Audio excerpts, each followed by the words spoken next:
আসসালামু আলাইকুম ওয়া রাহমাতুল্লাহি ওয়া বারাকাতুহু।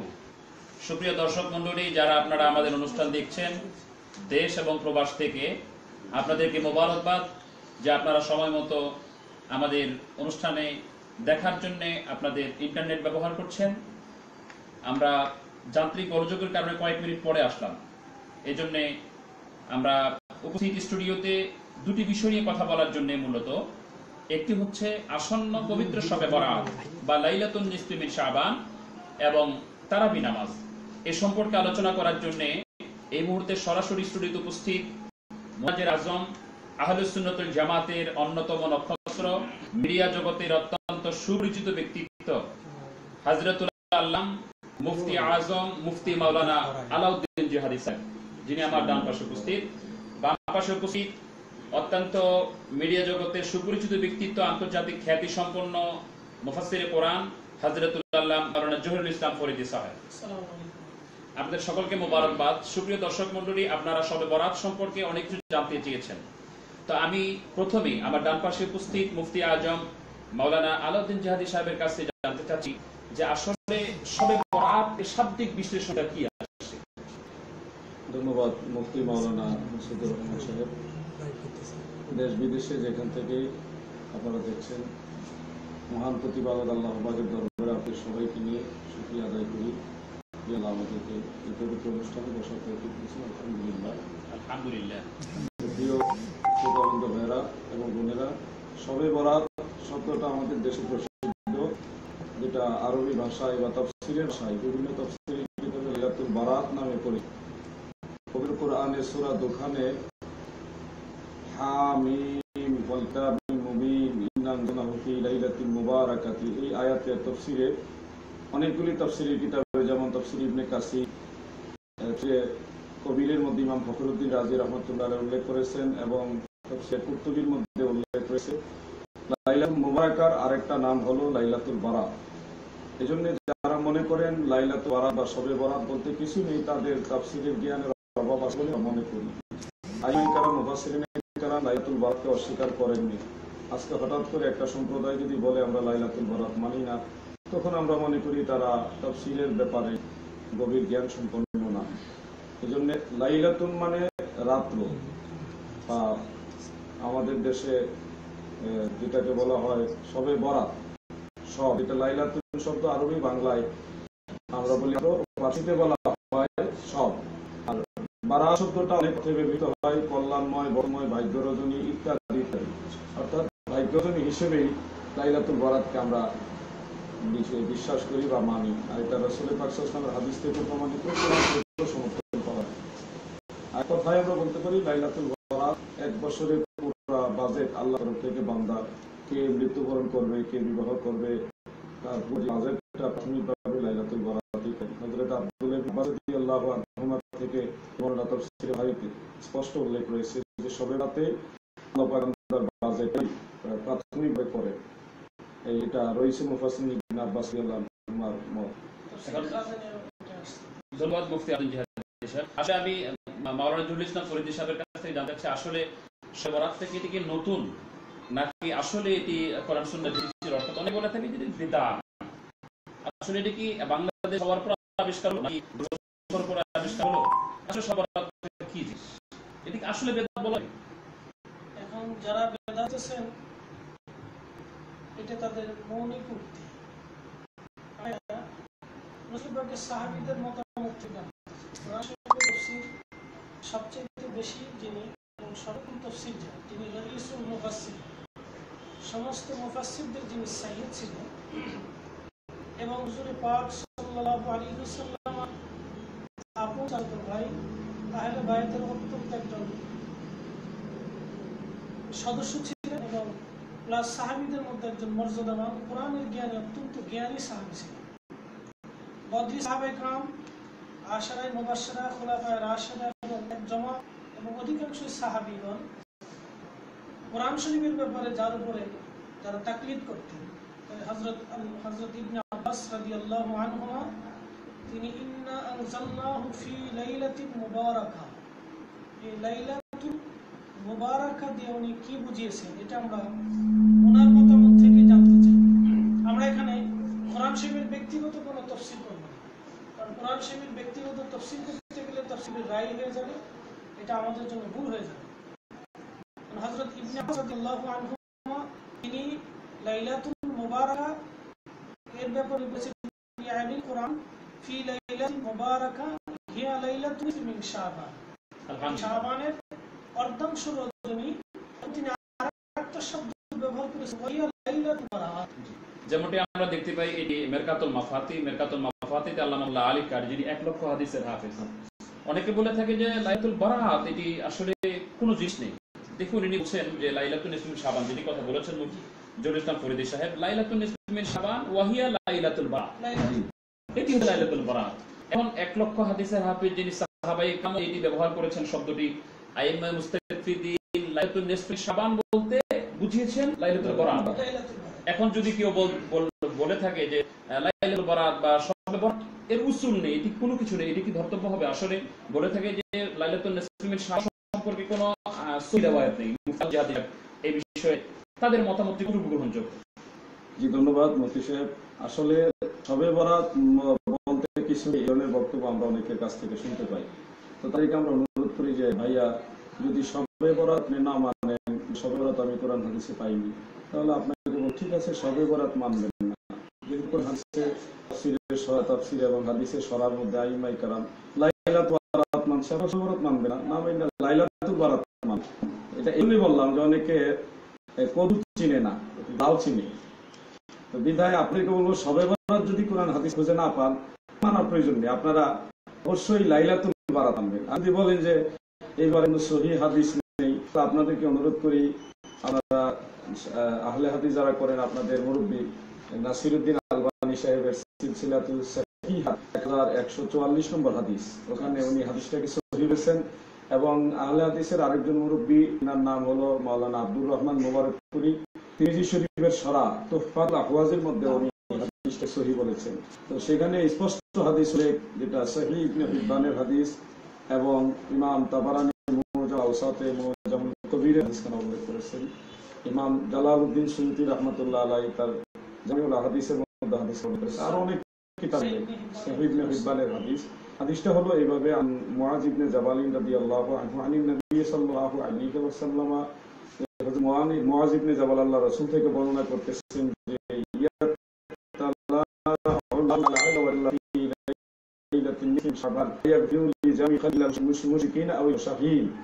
আল্লাহ পাক শাবান মাসের মধ্যবর্তী রাতে বান্দাদের দিকে কি মেরে তাকায়, অর্থাৎ আল্লাহ খাস রহমতের নজরে তাদের দিকে তাকায়।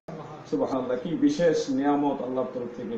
এবং সৃষ্টি জগতে যারা মুশরিক এবং হিংসুক লোক ছাড়া বাকি সবাইকে আল্লাহ সেই লাইলাতুন নিসফি মিন শাবান অর্থাৎ শবে বরাতের রাতে আল্লাহ ক্ষমা করে দেন। তো প্রিয় মুসলিম ভাইরা, এই হাদিসটা আমি একটু যোগ করতে চাই যে ক্ষমা হইতে কি রাতে ঘুমে ক্ষমা হবে না ইবাদত করে ক্ষমা হবে? এখন কিছু সংখ্যক ভাইদের মনে হচ্ছে যে ঘুমাইলেই আল্লাহ মাফ করে দিবে, আল্লাহ এত মাফ করার। আল্লাহ পাক শিখাচ্ছেন যে সূরা ফাতিহার দিকে তাকালে আলহামদুলিল্লাহি রাব্বিল আলামিন আর রহমানির রহিম, আল্লাহর প্রশংসা করেন, তারপরে ইহদিনাস সিরাতাল মুস্তাকিম, আমাকে সহজ করতে যে আল্লাহর কাছে ছাড়া আল্লাহ তার উপর নাখোশ হইতো। এখন যেটি বলছিলেন যে আসলে যা বলে থাকে যে সবে বরাত বিষয়টি না, আমি দর্শক মণ্ডলী আপনারা আমাদের এই অনুষ্ঠানকে ট্যাগ করুন এবং সবাইকে জানিয়ে দেওয়ার জন্য, সুন্নিয়াত প্রচারের জন্য সবাই শেয়ার করুন, এটিকে বেশি প্রচার করুন, আমাদেরকে ধোঁকা দিতে না পারে। বিশ্ব বরেণ্য দুইজন আলেম এখানে উপস্থিত আলোচনা পেশ করছিলেন। আসলে যারা বলবে যে সবে বরাত শব্দটি আসলে এটি মানে সাহাবায়ে কেরাম, একজন প্রশ্ন করেছে যে সবে বরাত শব্দটি কে নাকি বলেছে যে সবে বরাত শব্দটি সাহাবীরা ব্যবহার করে নাই, আর তারপরে তাবিঈগণ ব্যবহার করেন, নবীজি ব্যবহার করে নাই, যেটা ফারসি শব্দ, এটি বেদাত হয়ে যাবে। তো তিনি বাংলা ভাষায় পোস্টে লিখেছেন, ওটা কি উনি বাংলা ভাষায় যেহেতু কথা বলছেন, বাংলা ভাষায় রাসূল পাক সাল্লাল্লাহু আলাইহি ওয়াসাল্লাম কথা বলেন নাই, সাহাবায়ে কেরাম কথা বলেন নাই, এটা দুঃখতার কত দূরে গিয়ে মানুষ করতে পারে। হ্যাঁ, উসুলগত দিক থেকে হাদিসের উসুলের জ্ঞান তাদের এতটাই কম যে তারা উসুল মানি না, কিছু তারা মানতে চায় না। প্লাস মুফতি সাহেব যে হাদিসটা বলছে, এই হাদিসটা হযরত ইমাম হাইসিমি রাহমাতুল্লাহ আলাইহি তিনি তিনার মাজমুজ জাবাইদের ভিতরে তাবরানী শরীফের মুজামুল কবির ও মুজামুল আওসাদের সনদে হাদিসটা একবারে রিজালুহুমা সিকা, বর্ণনাকারী সবাই বিশ্বস্ত। সবাই বিশ্বস্ত এবং সহিহ।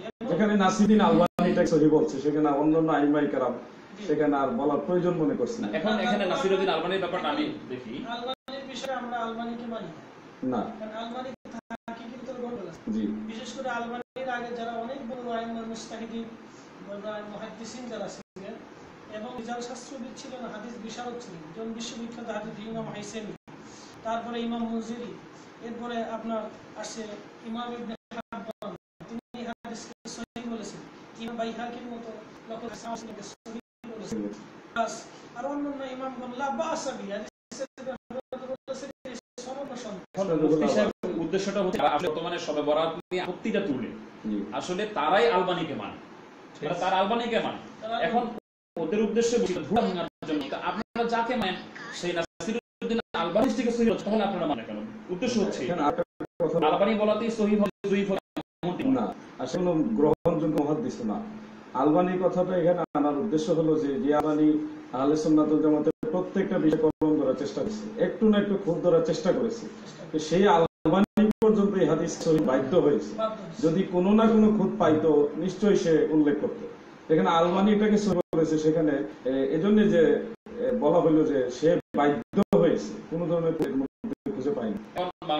ফরিদী সাহেব, আপনার কাছে জানতে চাচ্ছি যে আসলে আমরা শবে বরাতকে কেন্দ্র করে কি কি ধরনের আমল করতে পারি এবং কি কি কাজগুলোকে বর্জন করতে পারি? দেখুন, এই রাতটা নফল বন্দেগী করার মতো একটা রাত। যেমন ইমাম মাজাহ শরীফের এক হাদিসে হুজুর সাল্লাল্লাহু আলাইহি ওয়াসাল্লাম, রাসূল পাক সাল্লাল্লাহু আলাইহি ওয়াসাল্লাম বলেছেন ফাকুমু লাইলাহা সুমু নাহারা। যদি এটা আলবানী হুজুর বলেছেন, আলবানী কথার উপরে ভিত্তি করে আমরা সমস্ত আইমায়ে মুস্তাহিদিন রিজাল শাস্ত্র বিষয়কে অস্বীকার করতে পারি। আমি একটু অ্যাড করতে চাই এখানে।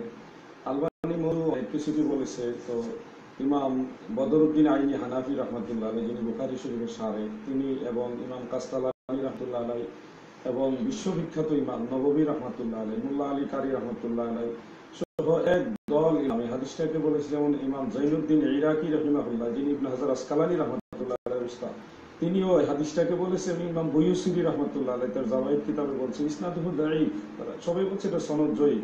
তবে এখানে শেখ আব্দুল হক মুহাদ্দিসে দেহলভী রাহমাতুল্লাহ আলাইহি ইবনে মাজার হযরত আলী রাদিয়াল্লাহু আনহু থেকে বর্ণিত হাদিস সম্পর্কে তিনি মাদারিজুন নবুওয়াত কিতাবে বলছে এটা সহিহ। এর কারণ রহস্য আমি একটু উদ্ঘাটন করতে গিয়ে দেখলাম যে আইমায়ে কেরাম অনেকেই বলেছে, মুহাদ্দিসিনে কেরাম বলেছে এটা জয়ীফ, কিন্তু শেখ আব্দুল হক মুহাদ্দিস দেহলভী এটাকে সহিহ বলার রহস্যটা কি, কারণটা কি? তিনি আমাদের আকাবির এবং মুহাদ্দিসদের শিরোমণি, তো তিনি তো এই ধরনের উপমহাদেশে উনাকে অস্বীকার করে হাদিস শাস্ত্র কল্পনা করা যায়। আমি একটা পাইলাম, ইমাম শামসুদ্দিন জাহাবী রাহমাতুল্লাহ আলাইহির লেখা একটা কিতাব আছে, নাম সিয়ারে আলামিন নুবাল। সেই কিতাবের মধ্যে হযরত আলী রাদিয়াল্লাহু আনহু বর্ণিত যে হাদিসটা, সেই হাদিসের সনদের মধ্যে একজন রাবী আছে, বর্ণনাকারী আছে, তার নাম হলো আবি সাবরা, ইবনে আবি সাবরা। তার মূল নাম হলো মুহাম্মদ ইবনে আবি সাবরা। তো এই রাবী সম্পর্কে আলবানী সহ আইমায়ে কেরাম অনেকে সমালোচনা করেছেন, কিন্তু ইমাম যাহাবী সুন্দর উল্লেখ করেছে যে সে ওহুয়া দাঈফু ফি হিফজিহি ক্বাবলা হিফজিহি, সে জয়ীফ দুর্বল বটে, কিন্তু এটা তার ক্বাবলা হিফজি, তার হিফজ করার পূর্বের অভিযোগ। হিফজ কমপ্লিট করার পূর্বে অভিযোগটা, সেটা হিফজ কমপ্লিট হওয়ার পরে আশা করি বহাল থাকার কথা। বিধায় শেখ আব্দুল মুহাদ্দিস দেহলভী রাহমাতুল্লাহ আলাইহি ওই ইবনে সাবরা সম্পর্কে বলেছেন যে হাদিস সম্পর্কে সহিহ, অর্থাৎ অভিযোগ কার্যকর হবে, সে সবসময় দুর্বল হবে।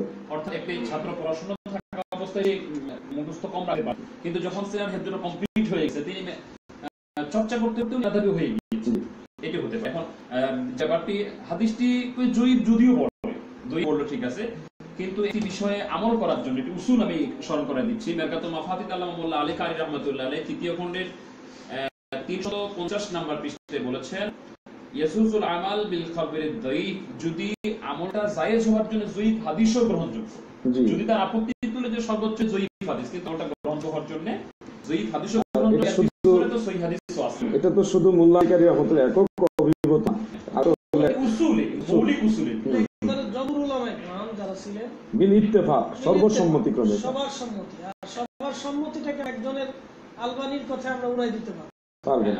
যে আমল কি করবো আমরা সবে বরাতে কি আমল করতে পারি? সবে বরাত আমলের পরে যেহেতু আম্মাজান আয়েশা সিদ্দিকা রাদিয়াল্লাহু আনহা থেকে একটা হাদিস আসছে এবং হযরত আলী রাদিয়াল্লাহু তাআলা আনহু থেকে একটা হাদিস আসছে, যে আলী রাদিয়াল্লাহু তাআলা আনহু থেকে যে হাদিসটা আসছে এই হাদিস সবের ব্যাপারে এটা করে মুফতি মাওলানা আলাউদ্দিন জাহাদি সাহেব উনি অত্যন্ত মূল্যবান আলোচনা এবং এর সনদের বিশ্লেষণ করেছেন। যেহেতু এখানে আরেকটা বিষয় আছে যে হযরত আলী রাদিয়াল্লাহু তাআলা আনহু থেকে হাদিসটা ফাকুমু লাইলাহা ওয়া সুমু নাহারা, যে তোমরা রাত্রি জেগে ইবাদত করো এবং অসুরু নাহারাহা তোমরা দিন ভাগে রোজা রাখো। এখন রোজা রাখার ব্যাপারে দিন ভাগে রোজা রাখার পরে আমি এখানে একটা বুখারী শরীফের একটা হাদিস আসছে, বুখারী শরীফের একটা হাদিস আসছে, সেই হাদিসটা আমি আপনাদের সামনে আলোচনা রাখতেছি। রাসূল পাক সাল্লাল্লাহু আলাইহি সাল্লাম সেই হাদিসটা মানে আয়েশা সিদ্দিকা আছে যে হুজুর সাল্লাল্লাহু আলাইহি সাল্লাম অত্যধিক পরিমাণে রোজা রাখেন যে মনে হয় রোজা আর ছাড়বেন না, আবার এই রোজা এমন ভাবে না রাখতেন তো মনে হয় রোজা রাখবেন। তো আমরা আয়েশা সিদ্দিকা রাদিয়াল্লাহু আনহা বলতেছেন যে আমরা দেখতাম হুজুর সাল্লাল্লাহু আলাইহি সাল্লাম মাহে রমজান দিত যেই মাসে অত্যধিক পরিমাণে রোজা রাখতেন সেই মাস ছিল শাবান মাস, সেই মাসটা ছিল শাবান মাস। বুখারী শরীফ 1156 নম্বর হাদিস আর মুসলিম শরীফের 1868 নম্বর হাদিস। যেহেতু হুজুর সাল্লাল্লাহু আলাইহি সাল্লাম এই মাসের দিনে অত্যধিক পরিমাণে রোজা রাখতেন, অবশ্যই হুজুর এখানে বরকত তালাশ করেছেন। হুজুর সাল্লাল্লাহু আলাইহি সাল্লাম যেহেতু বরকত তালাশ করেছেন তো এই মাসেও আমাদেরকে বরকত তালাশ করা উচিত। আর আরেকটা বিষয় যে যদিও হাদিসটা জয়ীফ তিনাদের মতে বা কারো কারো মতে মানে হাদিসটা মাউযু জাল হাদিস, জয়ীফ আর মাউযু এক না, মাউযু আর জয়ীফ অনেক ডিফারেন্স, আকাশ পাতাল ডিফারেন্স। একটা হাদিস জাল বলা মিথ্যা বলা আর হাদিসটা জয়ীফ এটা অত্যন্ত ফেরাক। আর যেহেতু ওই হাদিসের ব্যাপারে অসুমু নাহারাহা তোমরা দিনে রোজা রাখার ব্যাপারে বুখারী শরীফের আরেকটা হাদিস আছে, সমর্থন পাওয়া গেছে, যেহেতু ওই হাদিসের সাথে সহিহ হাদিসের সমর্থন আছে। অতএব হুজুর সাল্লাল্লাহু আলাইহি ওয়াসাল্লাম এই মাসের বরকত নিজেও তালাশ করছেন, উম্মতকেও তালাশ করার হুজুর সাল্লাল্লাহু আলাইহি ওয়াসাল্লাম নির্দেশ দিয়েছেন। আমি একটু অ্যাড করি, আমি শেখ আব্দুল হক মুহাদ্দিস দেওলভী রাহমাতুল্লাহ আলাইহির মাদারুজুন নবুওয়াত কিতাবে দেখলাম এবং হাসিয়াতুত তাহাবী ওয়া মারাকিল ফালাহ অনেকগুলি কিতাবে দেখলাম তাবেঈদের মধ্যে বিশিষ্ট একজন তাবেঈ ছিল, তার নাম খালিদ বিন মাদান রাহমাতুল্লাহ আলাইহি এবং হযরত মাকহুল রাহমাতুল্লাহ আলাইহি প্রসিদ্ধ তাবেঈ এবং নোমান ইবনে আমির রাহমাতুল্লাহ আলাইহি এবং ইমামে আজম আবু হানিফা রাহমাতুল্লাহ আলাইহি যিনি নোমান ইবনে সাবিত মূলত নাম, একদল তাবেঈ তারা শবে বরাতে অর্থাৎ নিসফে মিন শাবানের মধ্যবর্তী রাত্রে রাত জেগে ইবাদত করতেন, নফল বন্দেগী করতেন। এটা সাহাবীদের একটা রেওয়াজ ছিল, সুন্দর কাপড় ভালো কাপড় চোপড় পরতেন, সারা রাত্র জেগে নফল নামাজ পড়তেন, নফল বন্দেগী করতেন। হযরত আলী রাদিয়াল্লাহু আনহুর রিওয়ায়াতটা সাহাবায়ে কেরামদের আমল দ্বারা আরো এই তাবেঈদের আমল দ্বারা আরো মজবুত হলো। যদি এটা ভিত্তিহীন হতো তাহলে তাবেঈরা এই আমলটা প্রসিদ্ধ হিসেবে করতেন না এবং শাম সিরিয়ার অধিকাংশ তাবেঈরা সারা রাত্র জেগে ইবাদত করতেন। এই জন্য হাসিয়াতু তাহতাবির মধ্যে লিখছে আরেকটা বিষয় আমি আপনার সাথে অ্যাড করব যে খেয়াল রাখতে হবে যে তাবেঈগণ সাহাবীদের সরাসরি ছাত্র অনুসারী। এখানে হাসিয়াতু তাহতাবির মধ্যে স্পষ্ট লিখেছেন ইন্নাহু সাহাবু ইহয়াইহা ফি লাইলাতিন নিসফি মিন শাবান, হ্যাঁ মুস্তাহাব, শাবানের মধ্যবর্তী রাত্রে রাত জাগরণ করা ইবাদত বন্দেগীর উদ্দেশ্যে এটা মুস্তাহাব। এটা আহলুস সুন্নাহ ওয়াল জামাতের চূড়ান্ত ফতোয়া হয়ে গেছে। আমরা তো ফরজ বলি না, আমরা বলতে পারি যে আপনারা মুস্তাহাব একটি বিষয়কে ফরজ কেন বলছেন, সেক্ষেত্রে আপত্তি থাকতে পারে না, আমরা কিন্তু ফরজ বলছি না, এটি উসুল। এবং এছাড়া আমরা আর কি আমল করতে পারি বিশেষত শাবান মাসের মধ্যে হাদিস শরীফ থেকে জামিউত তিরমিজির মধ্যে যে হাদিস আছে কানাজানা আয়েশা রাদিয়াল্লাহু আনহা বলেন শবে বরাতের রাতে আল্লাহর নবী কবর জিয়ারত করতেন। এই যুগে আমরা দেখছি কবর জিয়ারতকে কবর পূজা হিসেবে আখ্যায়িত করা হচ্ছে। তাদেরকে আমরা সতর্ক করি যে কবর জিয়ারতকে যদি পূজা বলা হয় তাহলে রাসূলকে আপনারা কি বলবেন? আল্লাহ রাসূল কবর জিয়ারত করেছেন, সাহাবায়ে কেরামরা করেছেন, আপনারা যদি এটাকে পূজা করেন তাহলে আপনি ফতোয়া রাসূল পাক সাল্লাল্লাহু আলাইহি ওয়াসাল্লামের উপর যে পড়ছে। আর আল্লাহর নবীকে যদি নাউজুবিল্লাহ পূজারি বলে তাহলে আপনাদের ইমানের কি অবস্থা হতে পারে একটু চিন্তা করবেন। আর সবাই বরাত উপলক্ষে যদি রাত্রি জাগরণ করে ইবাদত করা, মসজিদে যাওয়া, দলবদ্ধভাবে ইবাদত করা নাজায়েজ হয় তাহলে আপনাদের এই নাজায়েজ ফতোয়া দ্বারা তাবেঈরা ভুল করেছে। তো সাহাবীরা ভুল করলো, তাবেঈরা ভুল করলো, আল্লাহর নবী ভুল করলো, আপনারা শুদ্ধ করছেন, এটা তো আমরা কখনো মেনে নিতে পারবো না। বিধায় আমরা বিশ্বাস করি আল্লাহর নবী সঠিক সাহাবাই কেরামরা সঠিক, তাবিরা সঠিক, এই জন্য শবে বরাত সঠিক। এর বিরুদ্ধে যারা আছেন আপনাকে আমরা সঠিক মানতে পারবো না। তাহলে আমরা পেলাম যে শবে বরাত উপলক্ষে জিয়ারত করা একটি অন্যতম আমল। আর কি কি আমল দ্বারা আমরা রাখতে একটা বিষয় এখানে আছে, যেহেতু লাইলাতুল বরাত নিয়ে অনেক বিতর্ক, আম্মাজান আয়েশা সিদ্দিকের হাদিস থেকে তারা নিতান্ত জয়ীফ বলে। আম্মাজান আয়েশা সিদ্দিকের হাদিস তিরমিজি শরীফের 739 নম্বর হাদিস, এটা নিতান্ত জয়ীফ বলে। কিন্তু এখানে ইমাম তিরমিজি রাহমাতুল্লাহি আলাইহি হাদিসের ব্যাপারে বলেছেন, ওয়াকালা আবু ঈসা তিরমিজি ওয়া ফিল বাবি আন আবি বকর সিদ্দিক রাদিয়াল্লাহু আনহু। হযরত ইমাম তিরমিজি এই হাদিসের ব্যাপারে কোনো মতামত পেশ না করে বলছেন এখানে এই বাবে আবার হযরত আবু বকর সিদ্দিক থেকে একটা হাদিস আছে। জি, আমি এখানে একটু অ্যাড করি। ওই হাদিসটা মুফতি সাহেব আমি শবে আদিল্লা তালাশ করতে গিয়ে টোটাল 19 জন সাহাবী থেকে মরফু এবং মওকুফ রূপে হাদিস পাইলাম। তো 19 জন সাহাবী সহিহ, হাসান, জয়ীফ সব ধরনের হাদিস বর্ণনা করলো। 19 জন সাহাবী যে বর্ণনা করলেন, আপনারা যদি উসুলে হাদিস সম্পর্কে কিছু জ্ঞান রাখেন, সবকয়টা রওয়ায়াতে যদি জয়ীফ হয়, এটা হাসান গায়রিহি এমনি হয়ে যায়, শক্তিশালী হয়ে যায়। 19 জন সাহাবী কি ভুল বর্ণনা করলেন? আর আরেকটা বিষয় স্মরণ করিয়ে দেই, নাসিরউদ্দিন আলবানী, আব্দুর রহমান মুবারকপুরি, মাওলানা আজিমাবাদী, আহলে হাদিস যারা করেন অথবা যারা শবে বরাত মানেন না, আপনাদের মুরব্বীদের মধ্যে যারা বড় বড় আলিম, তারা এই শবে বরাতের পক্ষে 6টা হাদিসকে হাসান এবং সহিহ বলেছে। এখন আপনাদের আলেমরা যেটাকে হাসান মানছে, আপনারা এটা মানতে চান না, আপনারা মানেন নাকি? আমি সেটা জানতে চাই। জ্ঞানের অভাব, আমি যেটা বলছি যেহেতু তারা একবারই জয়ীফ বলে, মানে নিতান্ত জয়ীফ, তারা বলতেছে এটা আমলের যোগ্যই রাখে না, যোগ্যতা রাখে না। তারা শুধু ইমাম তিরমিজির ওই সনদটাই তালাশ করে। ইমাম তিরমিজির আরো সনদ আছে, কিন্তু তারা আসে দেখে না। বিশেষ করে মুবারকপুরি তুহফাতুল আহওয়াজির 736 নম্বর হাদিসে যে ব্যাখ্যাটা উনি বলেছেন, আখরাজাহুল বাজ্জার ওয়াল বাইহাকি বিসনাদি লা বা'স বিহি, বলেছেন যে ইমাম বাজ্জার রাহমাতুল্লাহি আলাইহি এবং ইমাম বাইহাকি রাহমাতুল্লাহি আলাইহি তিনাদের সনদে এটা লা বা'স বিহি, তাদের সনদের ভিতরে কোনো অসুবিধা নেই। ইমাম হাইসামি বলছে ইসনাদু হাসান, তারহিব তারহিব ইমাম মুনজিরি কথা বলছেন। তাহলে তাদের মুবারকপুরি আব্দুর রহমান মুবারকপুরি তিনি স্পষ্ট বলে দিচ্ছেন যে ইমাম বাজ্জার, ইমাম বাইহাকি, ইমাম মুনজির, বিশ্ববিখ্যাত আইম্মায়ে, বিশেষ করে ইমাম সুয়ুতি জামিউস সগীরের ভিতরে বলেছেন হাযা হাদিসুন হাসান। ইমাম সুয়ুতি তো 2 লক্ষ হাদিসের হাফেজ ছিলেন। আল্লাহু আকবার। যার ইলমের কাছে তো এই সমস্ত নাসিরউদ্দিন আলবানী তাদের সাথে তুলনা করা যাবে না। আর তিনি 77 বার হুজুর সাল্লাল্লাহু আলাইহি ওয়াসাল্লামকে স্বপ্নে লিখেছেন, সুবহানাল্লাহ। 37 বার হুজুর সাল্লাল্লাহু আলাইহি ওয়াসাল্লামের সাথে তার কাশফ কালবের মাধ্যমে হুজুর সাল্লাল্লাহু জাগ্রত অবস্থায় তিনি দেখেছেন। বাংলাদেশে কারো এলেমেই গ্রহণ উনাকে সারা বাংলাদেশে সারা পৃথিবীতে কোনো মুজাদ্দিদ মুজতাহিদ সপ্তম তবকার মুজতাহিদ তাদেরকে বাদ দিয়ে আলবানী কথায় আমরা আলবানী এই পাশে একটা লোক, তার লিখিত বইয়ে নাসিরউদ্দিন আলবানীর শিক্ষাগত যোগ্যতা হলো 8 পাস। তো সে আরো দেশের ভাষা সম্পর্কে ভালো জ্ঞান জানতে 8 পাসের একটা লোকের কথাই ইমাম জালালউদ্দিন সুয়ুতিকে অমান্য করতে হবে, ইবনে হাজার আসকালানি অমান্য করতে হবে, ইমাম হাইসামি অমান্য করতে হবে, এই মুলাইকারীকে অমান্য করতে হবে, হাজার হাজার মুহাদ্দিস বাদ দিতে হবে। একটা 8 পাস যে তাহকিকের মধ্যে শত শত ভুল আছে। মুফতি আজম, আমরা আরেক বিষয়ের কথা বলছি যে তারাবি নামাজ কয় রাকাত, আসলে এই কারণে আমাদের সময়টা সংক্ষিপ্ত হচ্ছে। যারা ভিডিওটি দেখছেন সকলকে মোবারকবাদ জানাচ্ছি, ধন্যবাদ জানাচ্ছি। আপনারা আরো বেশি শেয়ার করুন এবং ভিডিওগুলিকে ট্যাগ করুন যেন সবাই সুন্নিয়তের কথা জানতে পারে। তবে ভালোর ব্যাপারে একটু আমি বলবো যে আমরা সবাতে পেলাম কুমু লাইলাহা ওয়া সুমু নাহারা, অর্থাৎ দিনের বেলা রোজা রাখা এবং রাতের বেলা জেগে ইবাদত করা। এক মিনিট, এই হাদিসের সাথে আমি আবার অ্যাড করতেছি একটা কথা, তোমরা রাতে জাগরিত হও, এর সমর্থনে আমরা আম্মাজান আয়েশা সিদ্দিকার হাদিস আছে। তাবিঈদের আমল মনিকাল গোত্রের পশু সমান এর চেয়ে পরিমাণ মানুষকে আল্লাহ মাফ করে দেন। আল্লাহ মাফ করে দেন। এখন যারা বিরুদ্ধে যায় এরা যে গায়টা কোথায় এটা আল্লাহ পাক। আমলের ব্যাপারে তো অখুশি ইবলিস শয়তান, কোন মুমিন বান্দা তো আমলের ব্যাপারে অখুশি হতে পারে না। আল্লাহ বলেন তা'মুরু বিল মারুফ ওয়া তানহাউনা আনিল মুনকার।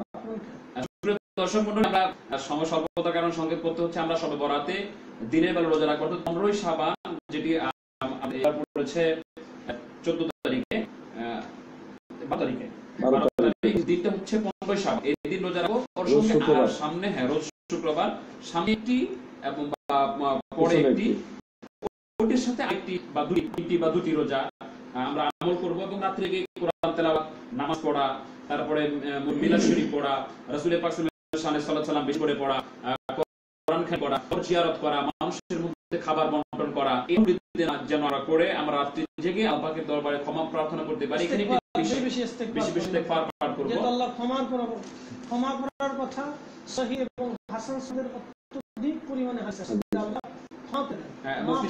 এখন আসলে যে আলেমদেরকে নিয়ে আমি বসেছি ওনারা এক বিষয় সম্পর্কে কয়েক ঘন্টা কথা বললো, সম্পূর্ণ দলিলগুলো দেওয়া সম্ভব না, যেহেতু উনি বলছেন যে আমিও গবেষণা এত পরিমাণে লাইলাতুন নিসফিল শাবানের হাদিস সেগুলো বললে তো বিশাল গ্রন্থ যাবে।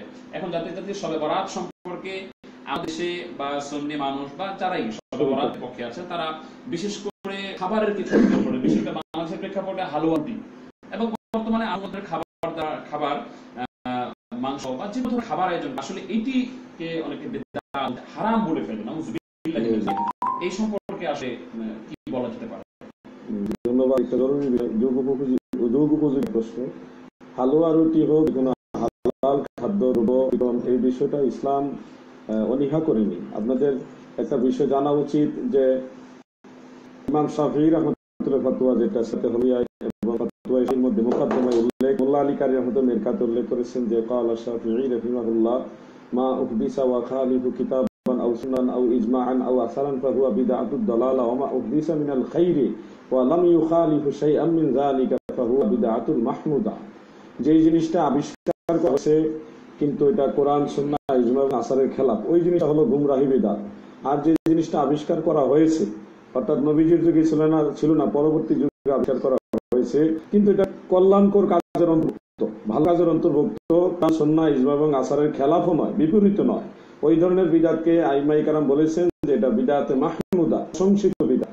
আর প্রশংসিত বিদআত দুনিয়ার সমস্ত মুহাদ্দিস ঐক্যমত পোষণ করেছে, ইন্নাল বিদআতাল হাসানা মুত্তাফাকুন আলাইয়া নাদবুহা, সর্বসম্মতিক্রমে সুন্দর বিদআত, উত্তম বিদআত, প্রশংসিত বিদআত আমল করা মুস্তাহাব। সেই হেতু আমরা দেখব যে শবে বরাত উপলক্ষে হোক আর যেভাবে মানুষকে খাবার দেওয়া, এটা কি কল্যাণকর কাজের অন্তর্ভুক্ত নাকি অকল্যাণকর কাজের অন্তর্ভুক্ত? যদি এটা কল্যাণকর কাজের অন্তর্ভুক্ত হয় তাহলে প্রশংসিত, আর যদি অকল্যাণকর কাজের অন্তর্ভুক্ত হয় তাহলে এটা পরিত্যক্ত হবে।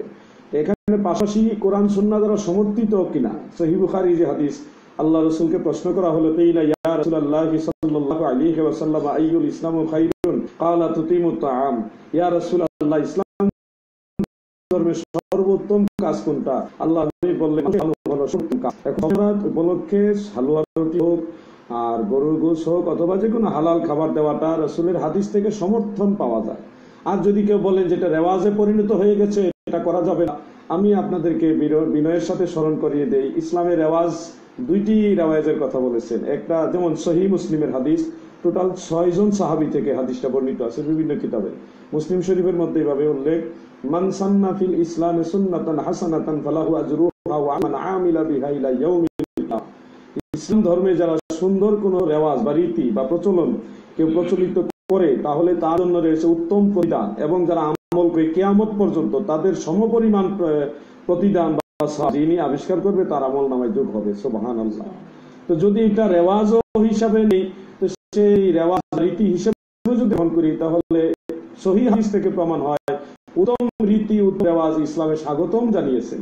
আমি বলতে চাই দাদা, এখানে দোষটা কোথায়?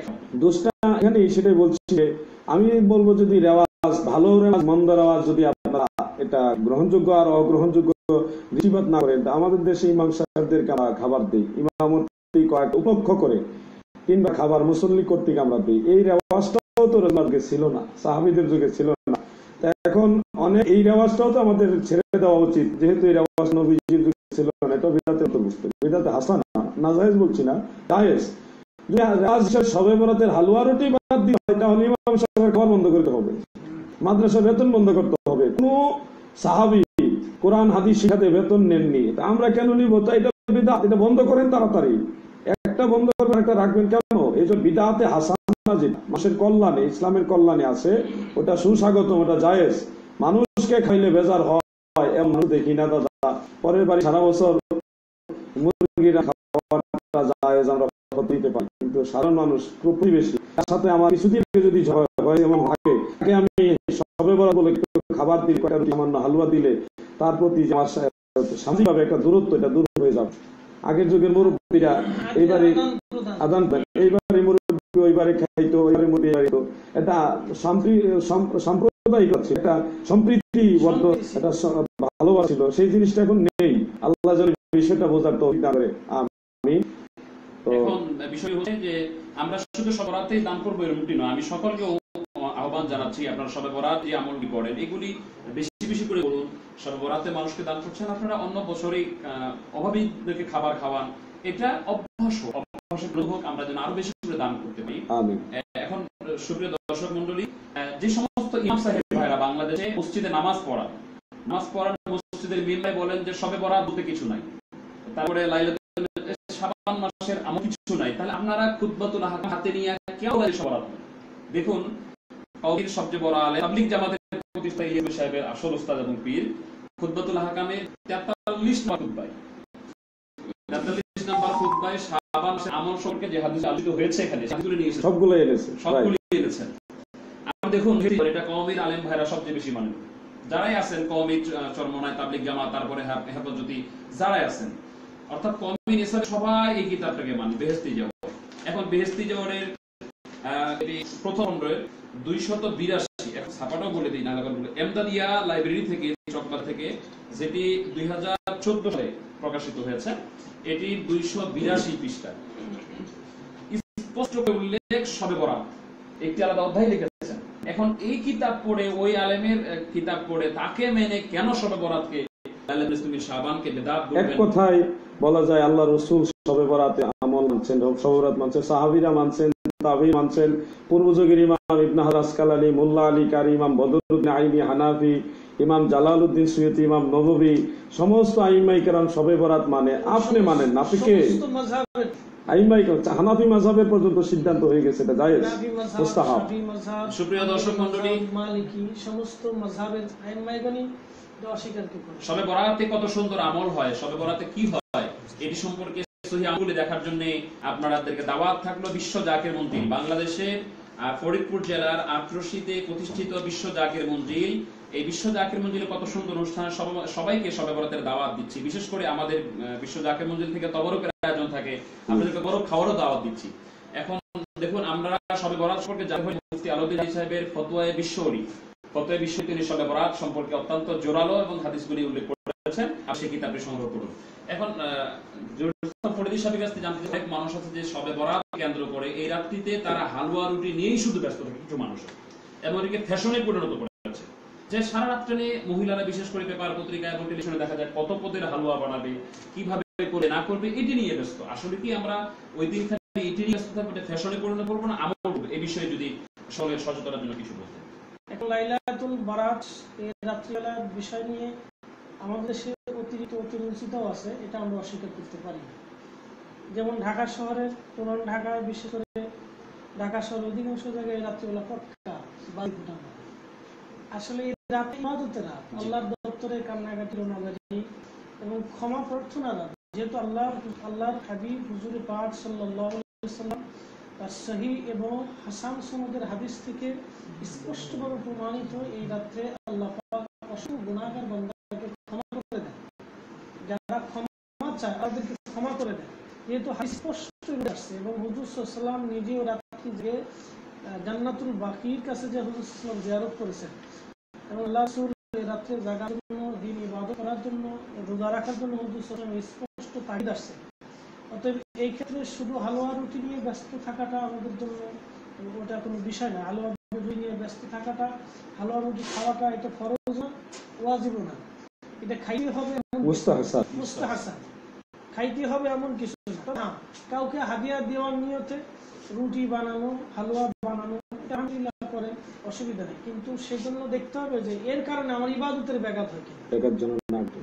আমার যদি ইবাদতের ব্যাঘাত হয় তাহলে হালুয়া রুটির দরকার, হালুয়া রুটির দরকার নেই। তাহলে আমরা রাত্রে কবর জিয়ারত করা, যেহেতু হাদিসে হাসান সনদের হাদিস দ্বারা সাবিত আসছে, এবং কবর জিয়ারত করা, রাত্রে নফল পরিমাণ, নফল ইবাদত করা, অত্যধিক পরিমাণ জিকির করা, এখানে নফলবন্দি করার জন্য কোনো সময় অথবা কোনো বিধিনিষেধ ইসলামে এই রাত্রিতে আমরা পড়ি কেন? এই 5টি রাত আছে যে রাত্রিতে আল্লাহ রাব্বুল আলামিন বিশ্ব কবুল করে। লা তাদু ফিহিন্না, হ্যাঁ, শাবাশের মধ্যবর্তী রাত আছে আর অন্যতম একটি। এই জন্য আমরা এই রাত্রে বেশি পড়ি এবং প্রত্যেকটা রাত্রে দেখবেন বিশ্ব জাকের মন্দিরে এমন কোনো রাত নাই।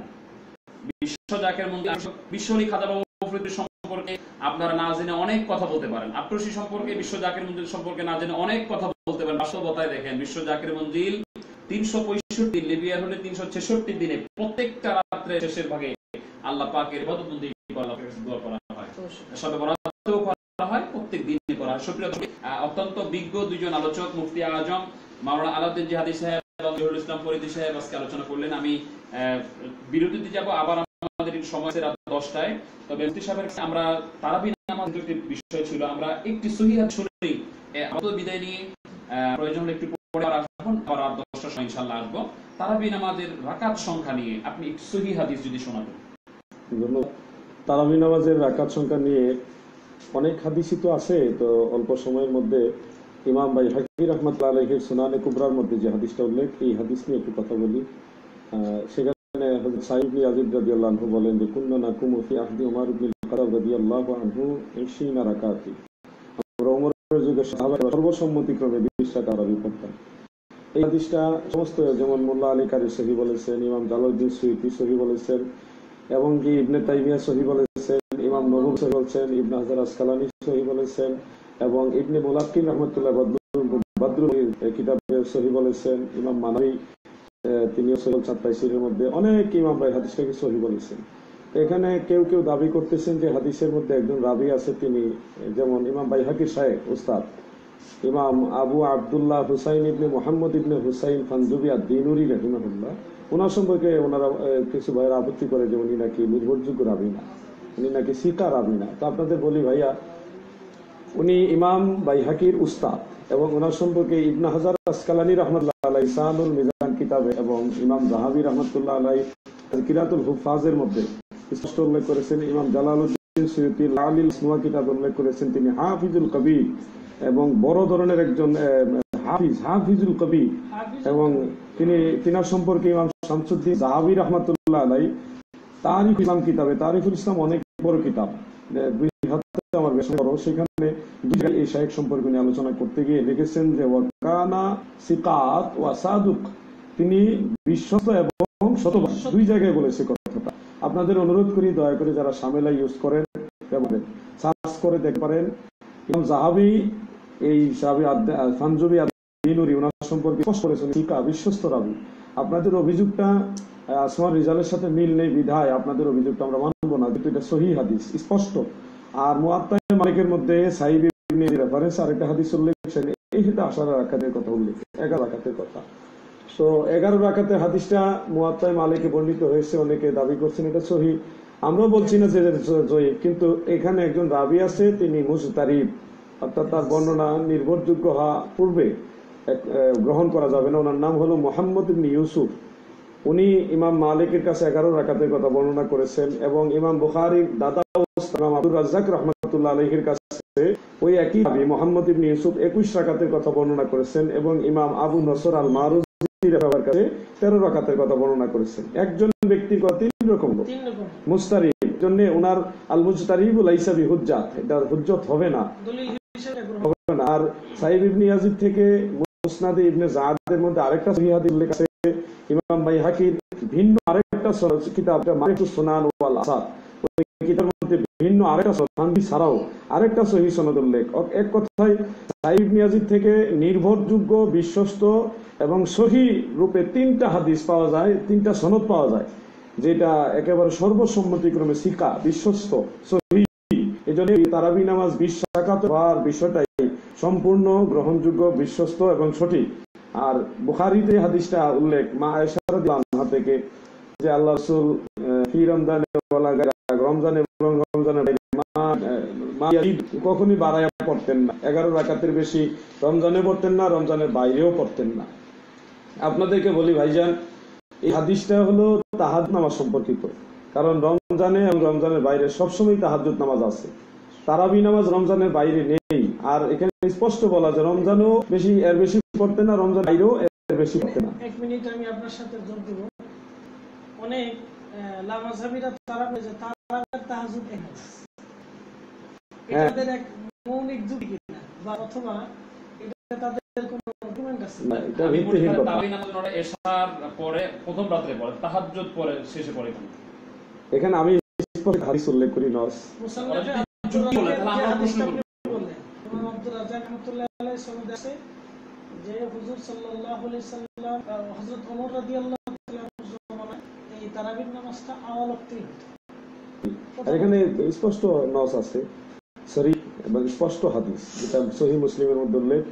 হযরত আনাস রাদিয়াল্লাহু আনহু বলেন, আমি রাসূল পাক সাল্লাল্লাহু আলাইহি সাল্লামের সাথে তারাবি নামাজ রমজানে নামাজ পড়তে শুরু করলাম। কোন এক কারণে রাসূল পাক সাল্লাল্লাহু আলাইহি ওয়াসাল্লাম নামাজ বন্ধ করে দিলেন। পরবর্তীতে আবার নবীজির সাথে ওই একই রাতে নফল নামাজে লিপ্ত হলেন হযরত আনাস, কিন্তু সেটা তারাবি নামাজ ছিল না, ভিন্ন আরেকটা নামাজ। এক কথায় এই হাদিসটা সহিহ মুসলিম হাদিসে প্রমাণ হয় তারাবি এবং তাহাজ্জুদ এক না। যারা তারাবি এবং তাহাজ্জুদ এক নামাজ বলতেছেন তাদের কয়েকটা যুক্তি ছাড়া কিছু নেই। আমরা বলছি যে তাহাজ্জুদ এবং তারাবি এক পক্ষে নস আছে, রাসূলের হাদিস আছে, যারা কিন্তু যুক্তি বাদ দিয়ে রাসূলের হাদিসের উপর আমল করে। আমি দেখলাম ইন্টারনেটে একটা ভিডিও ফুটেজ, আব্দুর রাজ্জাক নামক এক লোকে, সে বলল যে তারাবি নামাজ মক্কা মদিনা হারামাইন শরীফাইনে হয় 20 রাকাত, এটি নাকি তুর্কিদের ভয়ে হয়। তুর্কিদের ভয়ে মক্কা শরীফ এবং মদিনা শরীফে হারামাইন শরীফাইনে তুর্কিদের ভয়ে 20 রাকাত। উনি আসলে কি বলবো, ইমাম শাফিঈ রাহমাতুল্লাহ আলাইহি আজ থেকে প্রায় 1200 বছর আগে, 150 হিজরি, হ্যাঁ 150 হিজরিতে ওনার জন্য প্রায় 1200 বছর আগে উনি বলেছেন, আমি হারামাইন শরীফাইনে 20 রাকাত তারাবি পড়তে দেখেছি। তিরমিজিতে বর্ণনাটা আছে। তুর্কিদের আমল। এখন ইমাম শাফিঈর যুগ কোনটা আর তুর্কির যুগ কোনটা?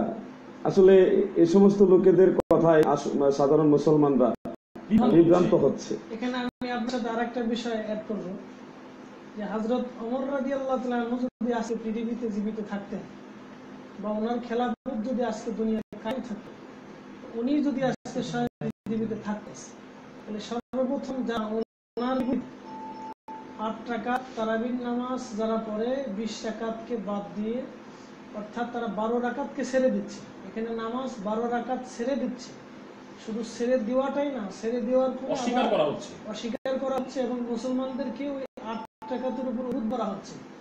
খলিফাতুল মুসলিমিন যদি আজকে দুনিয়াতে বেঁচে থাকতেন, তাহলে তো আমার মনে হয় তাদেরকে বেত্রাঘাত করে মসজিদ তুলে দিতেন। দেখুন, ওই যে যেটি মেরকাতুল মাফাতের মধ্যে এসেছে উল্লেখ, 3য় খণ্ডের 346 পৃষ্ঠায়, যে সাহাবায়ে-কেরামদের ইজমা হয়ে গেছে, ওয়ালাকিন সাহাবায়ে-কেরামদের ইজমা হয়ে গেছে 20 রাকাতান, 20 রাকাতের উপরে সাহাবায়ে-কেরামদের ইজমা হয়ে গেছে। সাহাবায়ে-কেরামদের ইজমা কি স্বীকার করে, তার ব্যাপারে মুফতি আলাউদ্দিন জিহাদি সাহেব কি বলছেন? আমরা জানি উসুলে নবীর মধ্যে উল্লেখ সাহাবায়ে-কেরামদের ইজমাটা হলো হাদিসে মুতাওয়াতিরের সমতুল্য, অর্থাৎ বিলেকেতি যেটা অস্বীকার করলে কাফের হয়ে যায়। এটা উসুলে নবীর মধ্যে স্পষ্ট উল্লেখ। সাহাবীদের ইজমা বা ঐক্যমত এটা হলো হাদিসে মুতাওয়াতিরের সমতুল্য। সুপ্রিয় দর্শক মণ্ডলী, আমরা দেখি আহলুস সুন্নাত ওয়াল জামাতের গ্রহণযোগ্য মত হচ্ছে কোরআন সুন্নাহ মোতাবেক তারাবি নামাজ 20 রাকাত, যেটি সারা পৃথিবীতে আহলুস সুন্নাত ওয়াল জামাতের উলামায়ে কেরামগণ আমল করেছেন, করছেন, ইনশাআল্লাহ করতে থাকবেন। বিশ্ব জাকির মন্দির 88 পাক দরবার শরীফেও সেই 20 রাকাত তারাবি নামাজই আদায় হচ্ছে। আমরা আপনাদেরকে সকলকে আল্লাহ পাকের ইবাদতের আহ্বান করি। তারাবি নামাজ সম্পর্কে এবং নামাজের পুঙ্খানুপুঙ্খ মাসআলাগুলি সহিভাবে জানার জন্য মুফতি আজম আমাদের অত্যন্ত তরুণ একজন লেখক, যার খ্যাতির মধ্যে আমরা সারা বাংলাদেশ ছড়িয়ে বিশ্বের অনেক দেশে দেখতে পাচ্ছি। উনি সুন্নি নামাজ নামক একটি বই লিখেছেন, অনেকগুলি কিতাব লিখেছেন। সুন্নি নামাজ নামক একটি বই লিখেছেন, যেখানে নামাজের মাসআলাগুলি সহিহ হাদিস দ্বারাই উনি নিয়ে এসেছেন। উনি তো বানান নাই, আসলে ওনার গবেষণা এত বেশি, আমি দেখেছি ওনার বাড়িতে পরিমাণে কিতাব আছে ওনার সংগ্রহে, সবগুলিকে গবেষণা করে অনেক পরিশ্রম করে এই সহিহ হাদিসগুলি একত্রিত করে সুন্নিয়াতের খেদমত করেছেন। এই সুন্নি নামাজ আপনারা বইটা সংগ্রহ করতে পারেন। তাছাড়াও একটি ছোট রেসালা আকারে 20 টাকা তারাবির উপরে উনি আরেকটি ছোট্ট সবার হাতে পৌঁছে দেওয়ার জন্য 20 টাকা তারাবির উপরে উনি আরেকটি কিতাব লিখেছেন। আপনারা সকলে সংগ্রহ করুন। আমরা সময় স্বল্পতার কারণে আপনাদের ধৈর্যচ্যুতি হবে সেদিকে লক্ষ্য রেখে এখনকার মতো বিদায় নিচ্ছি। ইনশাআল্লাহ তাআলা আল্লাহ তৌফিক দিলে রাত্রি 10টায় আবার দেখা হবে। আপনি এই ভিডিওগুলিকে শেয়ার করুন, ট্যাগ করুন, আর আপনার প্রশ্নগুলি করুন। এই সম্পর্কিত আপনার যত প্রশ্ন আছে আপনারা করুন, এবং আমাদের এই ভিডিওগুলিকে আপনারা রোস্টে অনলাইনেও দেখতে পাবেন, বিজেডএম দরবার 24 দেখতে পাবেন। আপনারা আপনাদের মতামতগুলি খোলা মনে আমাদেরকে জানান। আপনাদের উৎসাহ উদ্দীপনায় আমাদেরকে সুন্নিয়াতের খেদমতে আরো অনুপ্রাণিত জোগাবে এবং বিশ্বরী খাজা বাবা ফরিদপুরের এই প্ল্যাটফর্ম থেকে সারা পৃথিবীতে সুন্নাতের বিজয় হবে আশা করছি। এই আশাবাদ ব্যক্ত রেখে মুফতি আজম মাওলানা আলাউদ্দিন জিহাদি সাহেবকে এবং জহুরুল ইসলাম ফরিদি সাহেবকে ধন্যবাদ জানিয়ে সুপ্রিয় দর্শক মণ্ডলী আপনাদেরকে মোবারকবাদ জানিয়ে এখনকার মতো বিদায় নিচ্ছি। আসসালামু আলাইকুম ওয়া রাহমাতুল্লাহি ওয়া বারাকাতুহু।